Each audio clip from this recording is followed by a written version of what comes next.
Margin पड़ जाएगा तो आ जाएगा रिजल्ट, आप देख लीजिएगा। ये यहाँ पर डेमोक्रेसी न होती तो आप प्रश्न ही न पूछ पाते। सर प्रश्न आप पूछें, डेमोक्रेसी में पूछ सकते हैं, यहां डेमोक्रेसी नहीं है, माने प्रश्न नहीं पूछ सकते। जाना जी, हमारी पाकिस्तान से तुलना मत करिए।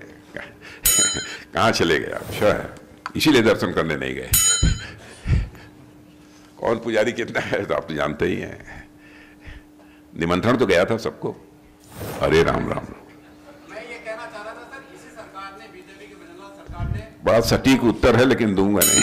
आप बता रहे हैं कि भारत विदेशों में हर एक से सबसे अव्वल अपना नाम कमा रहा है, तो अंतर्राष्ट्रीय संस्था ने अपनी रिपोर्ट जारी किया है जहां कुछ देशों पे रिसर्च किया। अपनी रिपोर्ट में ये कहा है कि भारत भी 10 देशों में, तानाशाही जैसे देश है उनमें सम्मिलित होने जा रहा है। लोकतांत्रिक यहाँ खतरे में होता जा रहा है। आप विदेश को तो आप हंसी खिली में उड़ा देते हैं, जहां विदेशी लोग जब भारत के बारे में ये कह रहे हैं तो आप क्या कहेंगे इसके ऊपर? मैं इसलिए कहना चाहता हूं, ये यहां पर डेमोक्रेसी न होती तो आप प्रश्न ही न पूछ पाते। सर प्रश्न आप पूछें, डेमोक्रेसी में पूछ सकते हैं, यहां डेमोक्रेसी नहीं है, माने प्रश्न नहीं पूछ सकते। सर डेमोक्रेसी की बात करण सिंह उच्चारता जोधपुर कैंडिडेट है, उनका ये कहना है कि 2029 में जो चुनाव होंगे वो पाकिस्तान की तरह इंडिया में चुनाव होंगे, और पाकिस्तान का इलेक्शन कमीशन जो कहता है कि मैंने जानबूझ के 70 सीटें हरवा दी, हिंदुस्तान में भी 2029 में ऐसा होगा। जाना जी, हमारी पाकिस्तान से तुलना मत करिए। कहां चले गए आप? हाँ, जी।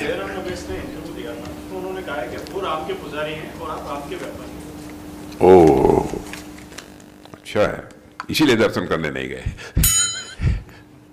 कौन पुजारी कितना है तो आप तो जानते ही हैं। निमंत्रण तो गया था सबको। जिसकी श्रद्धा होगी, जिसकी आस्था होगी, वो तो वहां जाएगा ही। लेकिन वो भी राम के भक्त रहे, अच्छा है। मैं चाहता हूं सारे लोगों की भक्ति होनी चाहिए।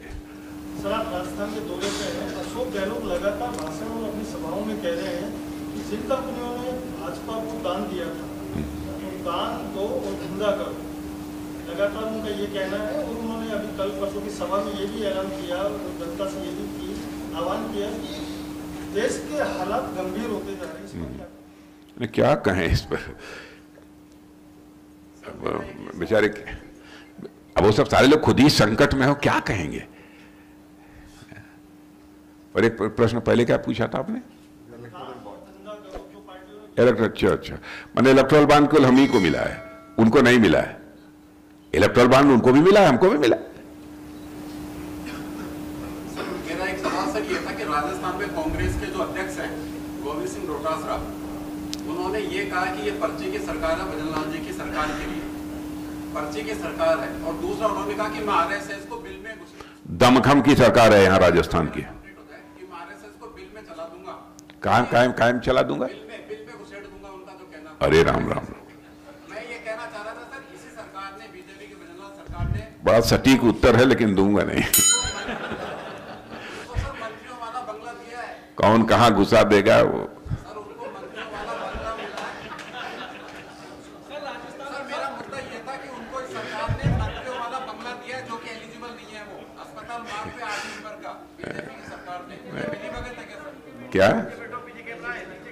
क्या ना जी, इन सब प्रश्नों का उत्तर नहीं देना चाहिए।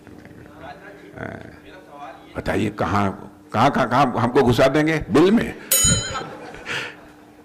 जी, सवाल ये था कि बीजेपी 400 पार का नारा दे रही है। जी जी। और नोट बेल्ट में बीजेपी पूरी तरह से पीक पे है अभी पिछले चुनाव में। किसमें?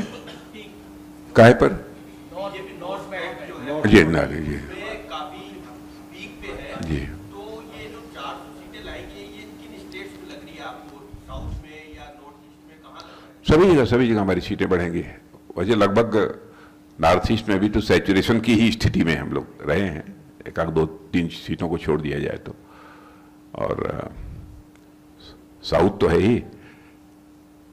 अब साउथ में, कर्नाटक में वैसे भी 25-26 सीट पहले भी जीत चुके हैं 28 में,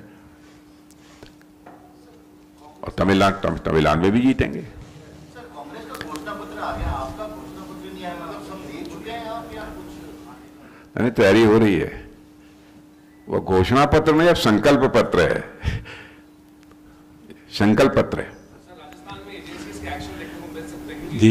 मंत्री जो है यहाँ पे कहते हैं, राजस्थान के जो मंत्री वो कहते हैं कि पूर्व मुख्यमंत्री और पीसीसी चीफ में भी एक्शन देखने को मिलेगा। दिल्ली सीएम अरविंद केजरीवाल देखिए, यह अनावश्यक देश की जनता की आंखों में धूल झोंकने की कोशिश की जा रही है। मैं कहता हूं कि मान लिया एजेंसी अपना काम करती हैं, मैंने कहीं पर कोई उनके ऊपर दबाव नहीं है, अथवा कहीं यह नहीं कहा जाता एजेंसीज को कि यह काम करो वह करो, सरकार की तरफ से कहीं पर कोई दबाव नहीं है। ये दूसरी चीज, यदि कोई गलत काम करता है, चाहे कोई एजेंसी हो, चाहे तो कोई ऑर्गेनाइजेशन हो, यदि कोई गलत काम करता है तो अदालत तो बैठी है ना, अदालत के पास जाइए।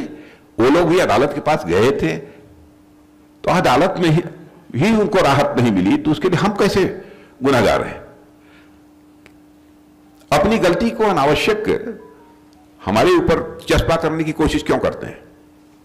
ऐसी आंख मिचौनी नहीं होनी चाहिए।